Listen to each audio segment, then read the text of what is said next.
Hey, what's going on, everybody? This is Alex, Comic Order. Thank you so much for clicking play on this video. Today, I've got this mystery box of Gold and Silver Age comics. A guy from church approached me and said his mom was throwing out the deceased husband's collections. He was a hoarder, he was a collector of many, many things, and it was just overloaded with collections, and she was going to pitch these comic books, and he offered to have me take a look at them, and he was going to give them to me, and I offered him $200 for this mystery box. I looked at about 5 comics and knew that this is something that I wanted, so I offered money, offered 200 bucks, and now we are going to see what's inside. Hopefully you guys are ready. Here we go.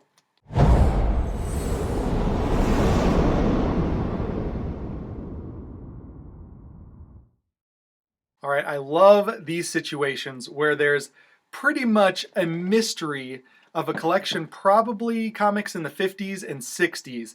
I know that just by looking off the comics on the top of this box. I literally only looked at about 5 comic books and decided from those 5 comic books that I wanted to buy this collection. And I wanted to offer money for this collection because these were destined for the trash. The son saved them. The son is a friend of mine. He's about in his 50s. And he saved them, and he offered them to me to have.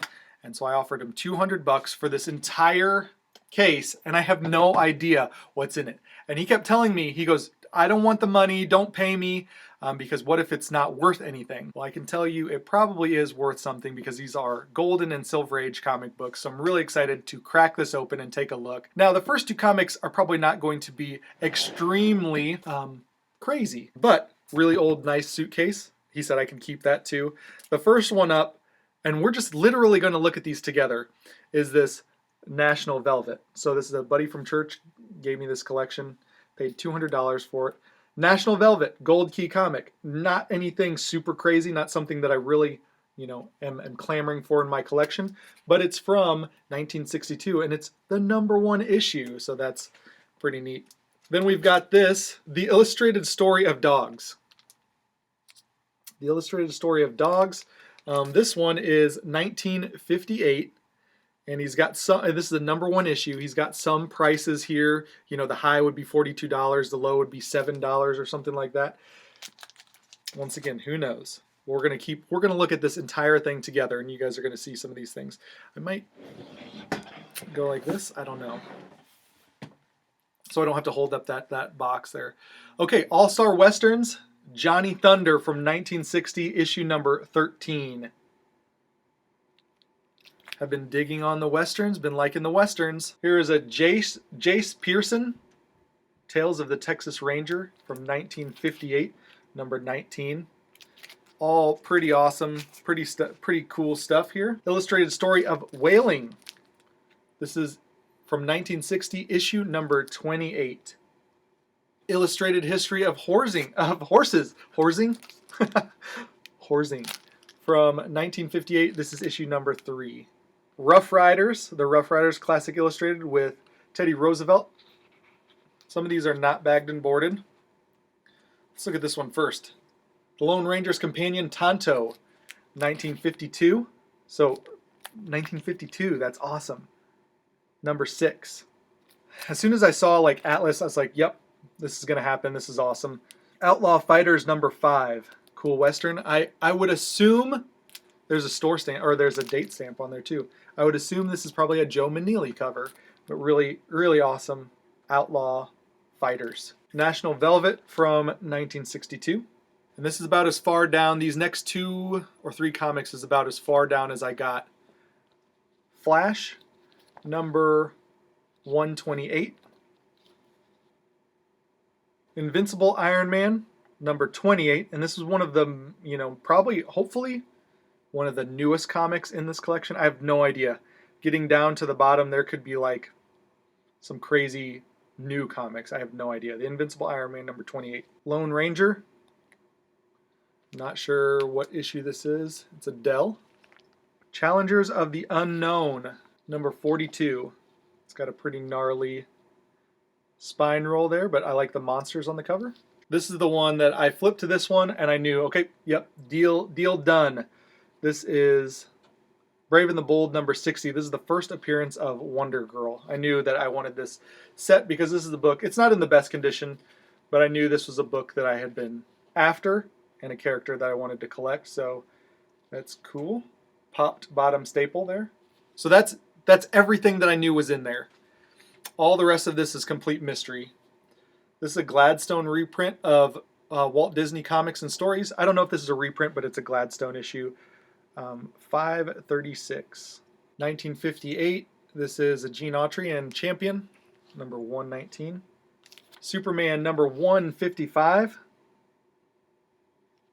All right, Detective Comics number 312. It's got a Clayface cover. Pretty awesome to get a nice old detective. Rin Tin and Rusty with a Cisco Kid from 1953, number 17. Wild Western, another Atlas book, and this is from 1955, number 43. And that does kind of look like a Joe Maneely artwork there. I don't see a signature though. Superman's pal Jimmy Olsen, number 78. All right, we're getting some Charlton here. David Cassidy, pretty incredible. And as per usual, it's pretty, Browning. Nice David Cassidy comic for any fans of that. A couple classic illustrateds here. Space Family Robinson. We haven't even cracked the surface of this thing. It's insane. Where Creatures Roam, number 1. Space Family Robinson, number 410 maybe. Nice giant 80 pager. This is giant size or giant Superman annual number 8. Turok, Son of Stone. Famous Teens. Looks like Joan of Arc. Great Explorers. There's a Bugs Bunny from, this has got to be 50s. Oh no, 1962. I like this ad on the back, the Schwinn Corvette. That's a pretty sweet bike. Here is an Uncle Scrooge, Walt Disney Uncle Scrooge, Gladstone Comics. Here's a Porky Pig, and oh boy, we're getting close. Yeah, here we go. This is kind of what I thought. So there's another Mickey Mouse here. This is what I don't want to see, Superman Doomsday. Because it's like, what else is in here? Rin Tin Tin and Rusty, 59. Roy Rogers, Volume 1, number 15 from 1952. So if you love these old Westerns, I mean, this is your jam right here. I do like these old The Lone Rangers. This is Volume number 1, number 42 from 1951. Aha, The Rifleman. Not the Rifleman issue that we all know and love. This is number 6. Issue number 10 is the one we all know. Vampirella number 18. Walt Disney Comics and Stories. I do like this one. The Jaguar, Adventures of Jaguar. It's an Archie hero. That's pretty cool. From 1961. This is issue number 1. It's pretty awesome.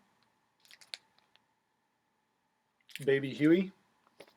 Another Harvey Comics spotlight on Baby Huey.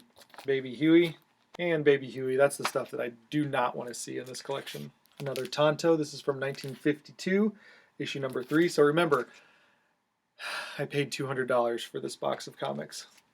This is probably why you look and see what's in the box before you offer to pay. All new Beetle Bailey, Charlton. Bugs Bunny's Vacation Funnies from 1952. Some more goodness here. Woody Woodpecker, Kazar and Dr. Doom, number 5. I'm sure we've got plenty of those over there.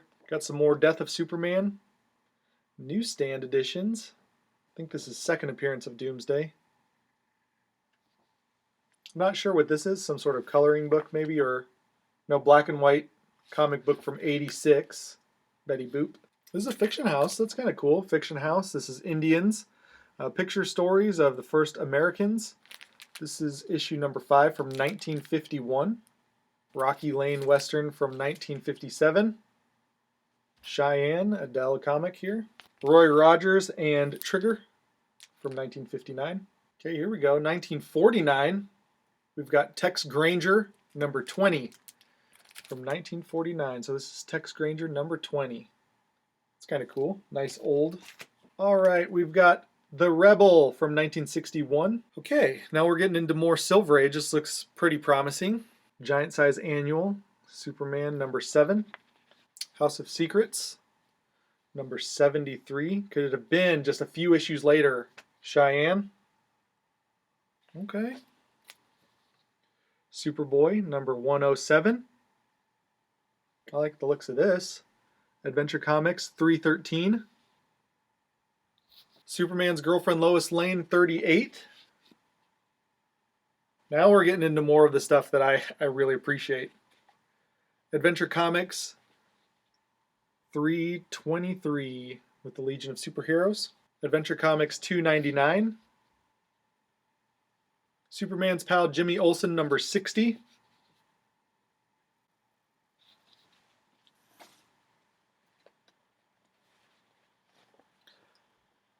No freaking way. I'm going to show this one, and then I'm going to show the next one. Superman 170. No freaking way. You can see it. You can see it.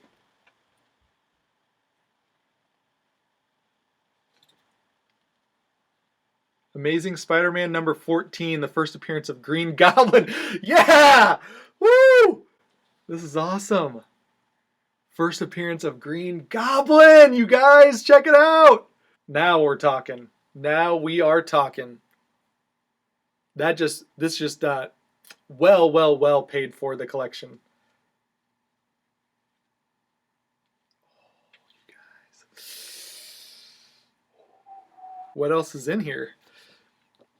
Thor number 171. I had no clue that that was in there. That is so freaking cool. Superboy number 113. A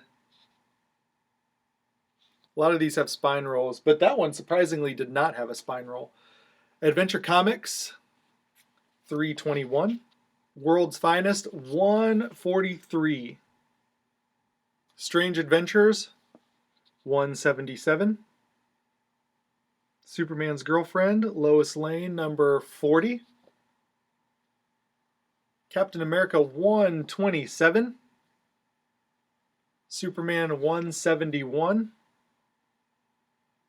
Here's another classic illustrated. Superboy number 100. Adventure Comics number 288. Giant Batman Annual number 5. We've got good old Popeye the Sailor, Where Monsters Dwell number 4. I like this one. Winnie Winkle.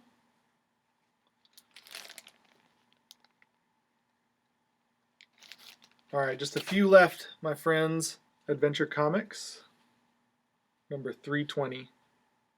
Adventure Comics number 297. Adventure Comics number 308. Pretty beat up copy here. Action Comics number 294. Last two. This is Superman's pal Jimmy Olsen number 77. And the last one is Superman number 162. So it's the amazing story of Superman Red and Superman Blue. Really cool. I like that. That's it, you guys. That is the collection. I was getting kind of nervous because the only book that I really knew that was in there was this Brave and the Bold presents Teen Titans number 60, the first appearance of Wonder Girl. This is always a book that I wanted to get. I think one of the New York Warriors, probably like Marky316, got one of these maybe last year or sometime. And I knew, man, I really like the character Wonder Girl, Donna Troy. I've always wanted this book, and I just feel like I've kind of missed the boat or never found one in the wild. So happy to have this. Really, really happy to have this. I had no idea that there was Amazing Spider-Man number 14. There was a couple Bronze Age, 15 cent, Iron Man and Thor books and some, the horror stuff, but I had no idea that there's Amazing Spider-Man number 14, the first appearance of Green Goblin. I counted the pages. There's only one defect on this book, and it's a little bit of a rip, like right here. This is a solid like 3.0 copy of this book. I'm so happy to have found this in this collection. Definitely made it worth it. I had a copy of this and it had a big old tear, like right here. Was never really a huge fan of it, so happy to have another one in my collection. And this. So this, it really made it worth it. The one thing to take away, you guys, is to always let people know that you collect comics. Find out a way to fit it in the conversation. Hey, how was your day at work? It was great. I was looking for some comic books on eBay, whatever it is. Find a way to work in comic books and that you're a collector. Comic book collections will find you before they go to the dumpster or before they go to the comic book store or donated to the Salvation Army. They may give you a shot at the collection. So hopefully you guys enjoyed. Make sure that you're subscribed, hit that bell to be notified, hit the thumbs up, comment down below what you thought of this collection. Were you as worried as I was when we were going through the Gladstones, when we saw the modern Death of Superman stuff? I was super nervous, but very, very happy with especially these two books. Thank you guys for watching. I'll talk to you on the next one. See you. Bye.